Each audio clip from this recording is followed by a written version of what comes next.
Hello, everyone, and welcome to Spirit Talk. From Guatemala. Yes, Central American edition. Very special one. We are now in a beautiful lush garden here, and we hope that we'll have peace and quiet for the next 30 minutes. While we record the video, this is actually not our first attempt. Yeah, we tried several we times. tried, but unfortunately, where we're staying is in the middle of a town, and it can be very, very noisy. So we're really hoping that we can get half an hour now Yeah. where, It's Sunday morning, so most people should be asleep. fingers crossed, they were Fingers having crossed. a party last night. Yeah. So, what can we tell you about our time in Guatemala? So, we came at towards the end of September, In rain season. in the rainy season, yeah, and we are going to leave in a few days. And so, over 2 months in this place, which is unusual for us. We don't normally spend actually such a long time in one location. Often it's a month at a time. So, we got to really experience what it was like to be and close to Lake Atitlan, which is where we are. We're surrounded by volcanoes, and the nature has a very interesting energy to it, but it feels a little similar to when we were in Costa Rica. For those of you who listened to that episode of Spirit Talk, is that the nature feels a little suppressed by what's going on and what the people here do. Yeah, where do we start? Well, there's a lot of pollution. And when we talk about pollution, we don't necessarily only talk about cars and stuff like that. We talk about energy pollution. We talk about intense energy. We talk about noises. So that we can hear. It's like, and being here is like, and bear in mind we're in the town, so it's more accentuated being in the town compared to if we were out in the campo, right? So I think it's important to understand that. But it is an attack on the senses. Yeah. So day and night, because of what the humans design, the humans create, so the people here like to party, and it looks like after the sea time that the people are getting more and more into party mode. So party every night, on every corner, a lot of alcohol everywhere. We don't know about drugs, but we heard about the black market, and there's quite a big drug market here as well. 5G everywhere, in town, outside of town. What else?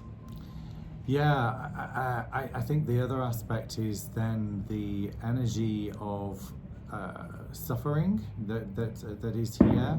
So many of you may not know some of the history of Guatemala, and ours is very, very brief. But there was a 30-year war, civil war here in Guatemala, and you may hear a few bangs. That's firecrackers going off. I love those here, so they're still in a situation really in this country where there's elite top families who kind of own everything and are really super rich, and then a lot of people really struggling to survive. So some examples would be there are ladies in their 60s who are trying to sell, Or even older. or even older. We yeah. don't know. It's hard to say. Who are trying to sell, Clothing. clothing particularly, and bags and different goods to tourists, and they are carrying or having to transport manually huge bags full of their goods to set up every single day their stall, because many of them can't afford like a proper shop. So there are many stalls which are just set up for the day and then have to be closed down again at night. And these people, there are even some ladies who are sitting on the concrete sidewalk, the pavement, All day. all day.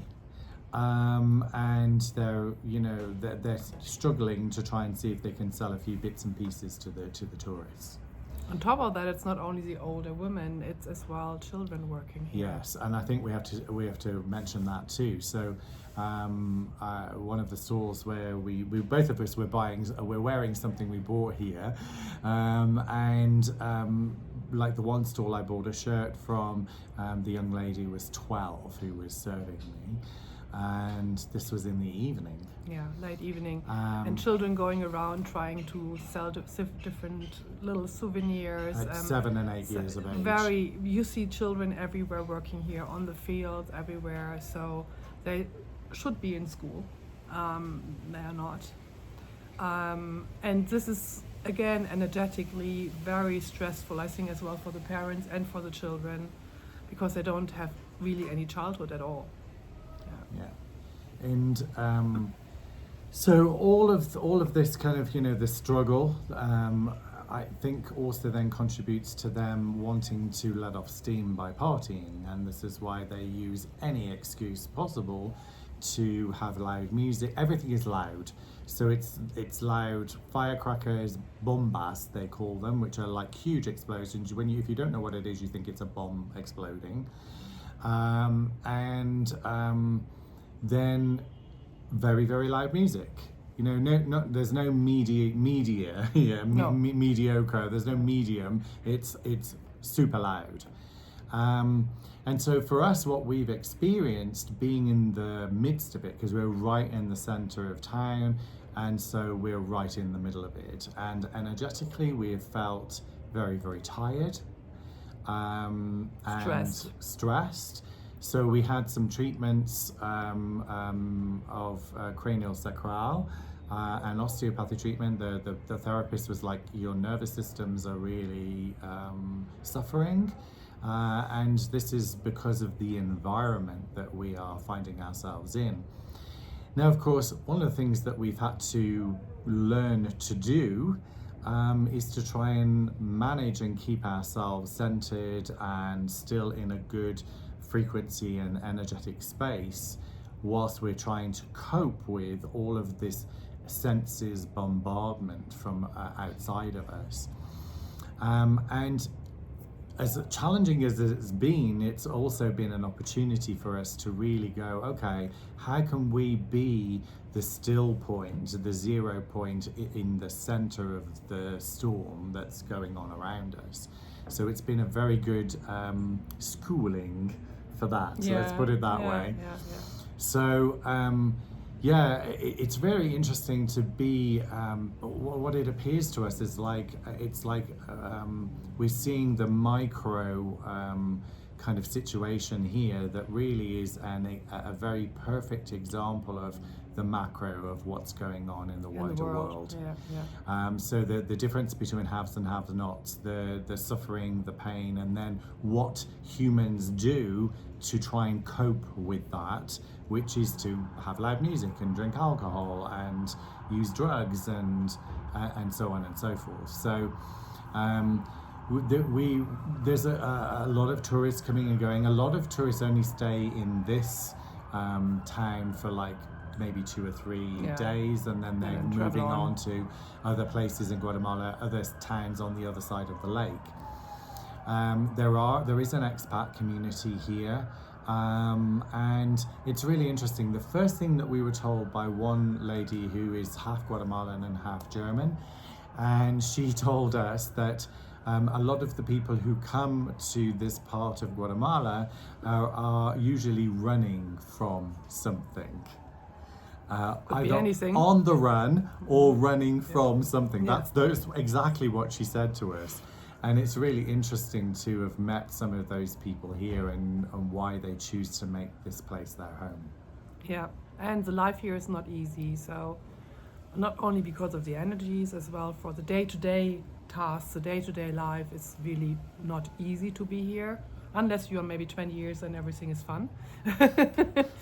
But the daily challenges are quite, how can I say, it's a quite intense challenge. Yeah, so I mean, we're looking, as we often do, we're looking after dogs here. We have to take them for a walk. There's street dogs here, so we've got the challenge with that. It's like at the beginning when we started doing this, it was like going into battle every time we went out there to take the dogs for a walk. Going to the market even is stressful. Very stressful. You know, it's like packed. You can barely get between the stalls, just the whole energy of it is just a little bit of. I think the word I would use is desperation. And on top of that, everything, even so you buy on the market and you think it's fresh, it's not fresh. It took a couple of days to come here, and they don't have any cool lorries or anything. They've not really heard of a cold chain, Yeah. where you have to keep everything refrigerated so it doesn't go off. So if you buy tomatoes on the market or other stuff, it goes off in 1 or 2 days. And that means you would have to go to the market every day, which is really a challenge to get there. And to walk even along the streets, not being run over by a car or tuk-tuk or motorbike, because there's no proper pathways to walk on. Yeah. So the little things that we don't even think about when we are going to other countries, like, you know, walking safe on the street or having an enjoyable shopping time, going to a market, which we normally love to do. We love markets, but here everything is totally stressful. So energetically, even so, I love the mentality of the people, and the Mayan people here are very connected to their culture, or do we have to say to their brainwashed culture? Yeah, I think I'm glad you really brought the Mayan situation up, because over 50% of the town here in Panayachal is indigenous Mayan, and many of them still follow the traditions, and absolutely practically all of the women are still wearing traditional dress. And even some men wear traditional dress here, which is as nice well. to look at, really. It's very colourful. As you can see from my top here, this is like an example. It's a lot of the clothing here has all of these multicolours, and it's very bright. It's very nice to look at. We managed to we took part in a Mayan fire ceremony. We've had a Mayan calendar reading each. And but interestingly, that was by a British guy. Yeah. Which is hilarious, isn't it? Because, you know, maybe there are some really good Mayan priests out there, but basically they don't speak English. No. And then we would have the problem to translate with our little Spanish. And so, yeah, this was quite interesting. Yeah. But there are still public places, like we went into a city, quite big city up here in the volcanoes, Chichi. Yeah. And I couldn't say it at the beginning. I've been practicing. He takes Spanish lessons. And there was a ceremony placed behind the cemetery, which is still active. So the people go there, the priests go there. Well, if you think priests, you will think, yeah, they're dressed, blah, blah, blah. No, there were their jeans and t-shirt, and you hardly could see that there were your Mayan priests. But there is a particular process now that we realise that we experienced in the fire ceremony, and then they do the same thing, but they do it at this, for them, is their sacred place, where they've got statues which are depictions, Mayan depictions. But for any of you who've been following us for a little while and saw our video from Bali, you will know that we were in Hindu temples in Bali looking at very, very similar depictions of statues in Bali as we see here, which is very, very interesting. Now, we have our own perspective on that, and I think we can always learn from other cultures, and like from the Mayan culture, one of the things I like, my Spanish teacher is indigenous, and we were talking about how she goes to her grandmother for remedies for if she has a cold or something like that. So those traditions are still there and still passed along, where they're not all of them are using pharmaceutical alternatives. But what we observe and what we feel and what I, kind of intuit and see and channel when we're in those situations is that the same beings that were present in those places in Bali are also present in the Maya culture, yeah. in the culture. So what we're referring to is the influence of the Anunnaki on the different civilizations, and then all of their traditions as a result. So of course, for us, we're seeing this from a completely different perspective. And even the Europeans, including the British guy who trained for 20 years to do the ceremonies, they were all very, very, I don't want to say brainwashed because it doesn't, No. but they're very focused on those rituals and so on. And for us, it's no different than going to a Catholic church and going through the same kind of ritualistic kind of process. So it was interesting to observe that and see the impact and the influence, because for us, we're always promoting divinity. We're always promoting God within us, and wanting people to be empowered. But when we went to Chichicastenango, we went to the church, which was actually built on where there was a Mayan temple, and we see this. Was it in that one, or was it in Santiago, where we saw the woman on her knees? Oh, it wasn't in Chichi. In Chichi. So there was this Mayan woman. She was in the Catholic Church on her knees, basically shuffling down the aisle on her knees, praying for whatever it was that she was asking God for. And for us, we see this that as them giving their power away to something outside of themselves, and not realizing that they have the power within them to create their life and to create the solutions to the issues that they are asking for help for. And I personally find this really sad to see. I understand why it happens and why they do it, but it makes me sad. Yeah, we saw a lot of suffering even on the markets, because in Central America, one of the main meals are chicken, and because they're cheap and they're easy to breed and easy to feed. Yeah, and there is so much suffering, and we went around the markets where they were really torturing their animals in front of people, and they didn't care at all. We saw pigs tied up on the side of the road with ropes all around their body, and making terrible suffering sounds in the heat. Yeah. It was just awful for us to see, and I think many of you who follow us know that both of us have been vegetarian for a very long time, and the suffering of the animals pains both of us deeply. We understand that it's also as a result of the suffering of humans, but for us the animals are innocent. And here is part of the culture is meat everywhere. On streets, there's a lot of street sellers, meat everywhere. Even so, the locals can't really afford other meat than chicken because it's too expensive.